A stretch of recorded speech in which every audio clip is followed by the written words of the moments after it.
جہاں بھی ایمان اور اسلام کی بات آئی ہے قرآن و سنت میں، وہاں نماز لازمی ساتھ میں چپکی ہوئی ہے. تو اس لیے آپ کو نماز تو پڑھنی ہی پڑھنی ہے، اس میں تو نو کا آپشن ہے ہی نہیں. یہ ثابت کرنے کے لیے ہم کیا ہیں؟ مسلم ہیں، مرد کو بھی عورت کو بھی. اور یہ صرف بر صغیر میں ہے. ملیشیا میں ہم نے دیکھا وہاں مسجدیں بھری ہوتی ہیں، سب نماز پڑھتے ہیں، خواتین بھی پڑھتی ہیں ساری، اسکارف لٹکے ہوئے ہوتے ہیں وہاں. بے شک وہ اس کا جاب کر رہی ہے، ہوٹل میں کچھ بھی کر رہی ہے، نماز کے ٹائم پہ عورت بھی آئے گی مسجد میں، اسکارف پہنے گی، پھر وہیں اسکارف نکال کے بھی چلی جاتی ہیں. ٹھیک ہے نا، جیسے ہمارے ٹوپیاں رکھی ہوئی ہوتی ہیں نا ایسے. افغانستان میں سب نماز پڑھتے ہیں، سعودی عرب میں سب نماز پڑھتے ہیں، دبئی میں عرب کے کیسے کیسے عیاش ہیں، نماز کے ٹائم پہ سارے ایسے لگے گا جیسے ان سے بڑا نیک دنیا میں کوئی ہے ہی نہیں. بادشاہ نماز پڑھتے ہیں، وزیر نماز پڑھتے ہیں. ہمارے ہاں ایک بہت بڑی لعنت ہے کہ ہوگا مسلمان اور اپنے آپ کو مسلمان بھی کہتا ہے، نماز کے وقت میں غائب.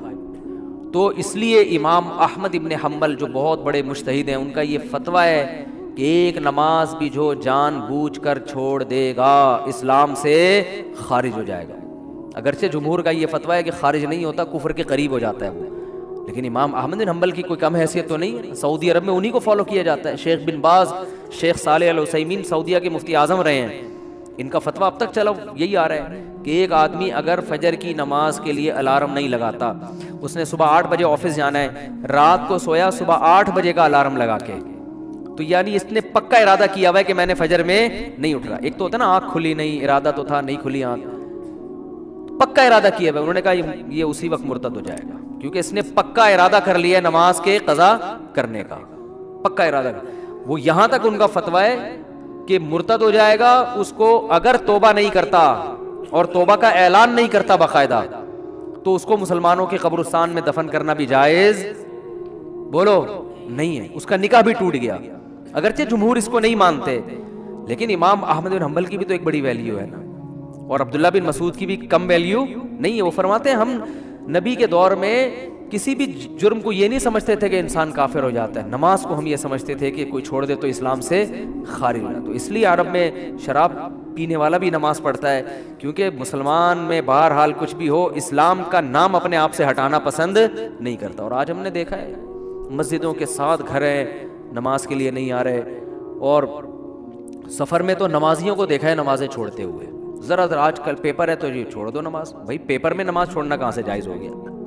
جاب میں باس کی طرف سے اجازت نہیں ہے، اجازت نہیں ہے آپ چھپ کے نماز پڑھیں، آپ کہیں کرسیوں کے پیچھے چھپ جائیں، کہیں بھی کریں. میں تو یہاں تک میں نے لوگوں کو مشورہ دیا، بعض جو غیر مسلم کنٹریز میں لوگ وہ کر رہے ہیں نا، جاب کر رہے ہیں باس کی طرف سے بعض جگہوں میں، ورنہ وہاں پرمیشن ہوتی ہے، اجازت نہیں ہے، تو میں ان سے کہتا ہوں بھائی کہیں بھی چھپ کے چلے جاؤ، کچھ بھی کرو، اگر نہیں پرمیشن ملتی چھپ کے بھی نہیں پڑھ سکتے تو جاب چھوڑ دو. بس جاب کیا کرو، چھوڑ دو. جاب نہیں، پھر جاب جائز نہیں آپ کے لیے. فرض نماز تو پڑھنی پڑے گی، آپ جاب ہی نہیں کر سکتے، آپ کہیں بھی جاؤ. کہتے ہیں کہاں جا کے؟ میں بھائی واش روم میں پڑھ لو، واش روم میں پڑھ لو. واش روم کا مطلب یہ نہیں کہ وہ فلش کے اوپر، وہ تو جگہ کا پاک ہونا ضروری ہے نا. انتہائی آخری درجہ یہ ہے کوئی مصلی رکھو اپنے ساتھ تاکہ جگہ پاک ہو. یہ ایسا نہیں کہ واش روم میں نماز پڑھنا شروع کر دیں، حرام ہے، ناجائز ہے واش روم میں نماز پڑھنا. لیکن اگر کوئی صورت نہیں بنتی، کچھ بھی نہیں ہے، جائے نماز لے جاؤ بھائی چھپ کے، جہاں نہاتے ہیں نا جس جگہ پہ، اس جگہ مصلی بچھا کے نماز پڑھ لو. ٹرینوں میں نماز نہیں چھوڑ سکتے آپ. میں تو کوئی زیادہ نیک آدمی نہیں ہوں، لیکن ایک دو واقعات میں لوگوں کو صرف موٹیویٹ کرنے کے لیے. ایک دفعہ ہم بھاولپور سے چڑھے ٹرین میں، جب میں ٹرین میں چڑھا ہوں بھاولپور سے تو فجر کی نماز کا ٹائم ہو رہا تھا، اور رش اتنا تھا، حاجیوں کی اس وقت فلائٹیں بہت جاری تھی، کراچی سے ہی جاتی تھیں، ملتان ایئرپورٹ نہیں بنا تھا اس وقت. تو اتنا رش تھا کہ جیسے ہی ہم ٹرین میں چڑھے ہیں تو اب پتہ چل گیا کہ بس ایسے بالکل سیدھے، جگہ ہی نہیں، رش اتنا زیادہ. اب فجر کی نماز وضو میں نے پہلے کر لیا تھا احتیاطاً، تو اب وہاں میں نے کہا بھائی نماز پڑھنی ہے. لوگوں نے کہا یہاں جگہ نظر آ رہی ہے. صوفی صاحب لوگ پھر تانے دینا شروع کر دیا، صوفی نظر نہیں آ رہا ہے، یہاں کوئی نماز پڑھے گا، پاگل ہو رہا ہے. اچھا سفر میں لوگوں نے کہا بھائی سفر میں معاف ہے، بعد میں توبہ کر لینا، قضا پڑھ لینا. یہ بڑے اچھے الفاظ ہوتے ہیں لوگوں کے نا، یعنی ان کی نظر میں. کہ توبہ کر لینا. بھائی توبہ تو کہاں سے؟ اگر ایسا ہی ہوتا تو اللہ کہتے ہیں نماز پڑھ لو, نہیں پڑھتے تو توبہ کر لینا. پڑھنی ہے, کسا نہیں کرنی ہے. ان الصلاۃ کانت علی المؤمنین کتابا موقوتا. اب مشکل ہے بھائی, نہیں آ رہی سمجھ میں, تو جیسے زندگی کو فرشتے بہت اچھی طرح سے اردو میں بھی سمجھا دیں گے قبر میں. وہ کہتے ہیں میں نہیں بتاؤں گا, تو لوگوں نے کہا اب تو آپ کو سب بتانا پڑے گا. اور حقیقت ہے میں ان کا کسی کا مذاق نہیں اڑا رہا, سب کے ساتھ ہوگا. جو بھی کہتا ہے میں نہیں بتاؤں گا, تو جب دنیا سے جائے گا تو سب کچھ بتانا پڑے گا, اس کو سب بتانا پڑے گا بھائی. تو میدان جنگ میں اللہ کہہ رہا ہے کہ نماز مومنین پر مقررہ اوقات میں فرض ہے. تو میں ٹرین میں کھڑا ہوا تھا, میں نے کہا نہیں, انہوں نے کہا بھائی یہاں تو جگہ نہیں ہے. اچھا میری عمر بھی زیادہ نہیں تھی, تو وہ ایسی تھوڑی عمر ہو تو لوگوں میں روب بھی ہوتا ہے نا. ہم نے کہا کوئی جگہ نہیں ہے. میں نے کہا اب تو پڑے گا بھائی, کیونکہ ہم تو کیسے چھوڑ دیں بھائی. اور سنتیں اب چلو مجبوری ہے, چھوڑ دیتا ہوں, 2 فرض تو پڑھنے ہیں. لوگوں نے کہا جگہ نہیں ہے. میں نے کہا جگہ بن جائے گی, کیونکہ فرض جو نماز میں فرائض ادا کرنا بہت آسان ہے. تو میں نے کیا کیا, وہ جگہ چونکہ لوگوں کے چپل تھے تو اس میں خطرہ تھا کہ ناپاک ہوگی, تو ایک چادر تھی میرے پاس, وہ میں نے ایسے نیچے ڈال دی. بچھانے کی بھی جگہ نہیں تھی. نیت باندھ لی, اندازہ پہلے لگا لیا تھا قبلہ کس طرف ہے. نہیں تو آپ آج کل تو موبائل پر ایسی ایپس آ رہی ہیں, اس سے فوراً پتہ چل جاتا ہے قبلہ کس طرف ہے. اندازہ تھا مجھے, رخ کیا ہم نے. اب یوں کرنے میں تو کوئی نہیں رکاوٹ ڈالتا نا, یوں کرو, نیت باندھ لو بھائی. اگر ہاتھ اٹھانے کی بھی جگہ نہیں ہے تو ہاتھ نہ اٹھاؤ, یہ رفع الیدین تو کوئی واجب نہیں ہے. اللہ اکبر کہہ لو اور نیت باندھ لو. ہاتھ باندھنے کی جگہ نہیں, ہاتھ چھوڑ کے کھڑے ہو جاؤ بھائی. سورہ فاتحہ پڑھی, سورت ملائی. رکوع میں جب آپ رکوع کریں گے تو میں سوچتا تھا W11 کتنی بھی بھری ہوئی ہو, کنڈکٹر جب ایک دروازے سے چڑھ کے دوسرے دروازے پہ کرایہ لے کے نکل سکتا ہے, تو ہم اتنے رش میں صرف ایک رکوع کی جگہ ہمیں کیوں نہیں بن سکتی. تو رکوع ہم نے کیا, جھکنا ہے نا رکوع میں, بس جھک جاؤ, بس لوگ خود بخود سائڈ پہ ہو جاتے ہیں بھائی.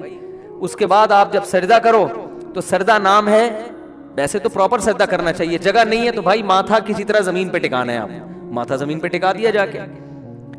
تو 2 رکعت تمیز سے الحمدللہ پڑھ لی, کھڑا ہو گیا میں. پھر لوگوں نے کہا یار یہ, میں نے کہا ہو گئی, بس 2 فرض پڑھنے تھے, ہو گئے, ایسی کی تیسی, جو مرضی کرنا ہے, جو اکھاڑنا ہے اکھاڑ لو.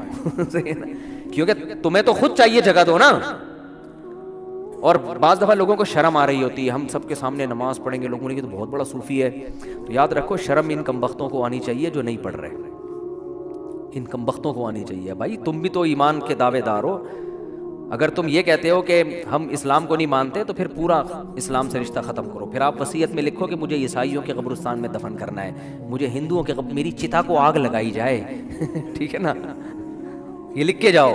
جو نماز نہیں پڑھتا لکھے کہ بھائی میں چونکہ نماز نہیں پڑھتا اور میں مانتا ہوں یہ ٹائم ویسٹنگ ہے, اور یہ کیا مولویوں نے نماز رکھا ہوا ہے, تو لکھو کہ میری چتا کو, ایک ہندو ابھی مسلمان ہوا ہے, تو میں نے, وہ مجھے کہہ رہے تھے کہ میں لائیو سب کے سامنے کلمہ پڑھوں گا نا. تو میں نے کہا چلو ہمارے بیان میں آپ کو لائیو ہم لے لیں گے. بیان سنتے تھے, اللہ کا شکر ہے وہاں انڈیا میں ان کو ایمان کی توفیق ملی.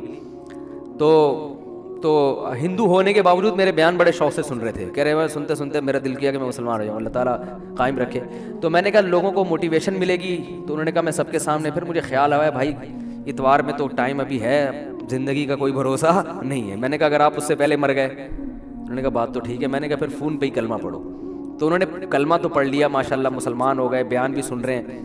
لیکن انہوں نے کہا میرے لیے سب سے بڑی آزمائش یہ ہے کہ ہندوؤں میں جب ماں کا انتقال ہوتا ہے تو بڑا بھائی ہے جو چتا کو سب سے پہلے آگ لگاتا ہے. میں سب سے بڑا ہوں اور میری ماں کی طبیعت بہت خراب ہے, بظاہر ایسا ہی لگتا ہے کہ وہ دنیا سے جانے والی. تو میں نے تو ان کو سمجھایا اپنی ماں کو مسلمان کر لو. کہہ رہے وہ نہیں ہوگی, وہ نہیں ہوتی. کہنے کا میرے لیے مسئلہ یہ ہے کہ ان کے انتقال کے بعد چتا کو آگ سب سے پہلے میری ذمہ نہیں لگائی تو پورا خاندان کھڑا ہو جائے گا. اب ان کا کیس چل رہا ہے, میں نے ان کو مولانا کلیم صدیقی صاحب کا نمبر دیا ہے ہندوستان میں کہ ان سے رابطہ کریں, وہ آپ کی مدد کریں گے. تو ہندو تو چتا کو آگ لگاتے ہیں بھائی جو نماز نہیں پڑھتے. تو آپ بھی اگر نہیں مانتے نماز کو, جو زیادہ تر یہ فواد چودھری معذرت کے ساتھ اس طرح کے لوگ بار بار علماء کو برا بلا کہہ رہے ہوتے ہیں نا, ان سے کو آپ وصیت لکھو کہ میرے مرنے کے بعد کوئی مولوی میرے جنازے کے قریب نہیں آئے گا, میری نماز جنازہ کوئی مولوی نہیں پڑھائے گا. تو یہ سب پھر مولوی سے اگر آپ نے دستبرداری کا اعلان کرنا ہے تو پھر پورا مولوی لیس ہو جاؤ آپ, صحیح ہے نا.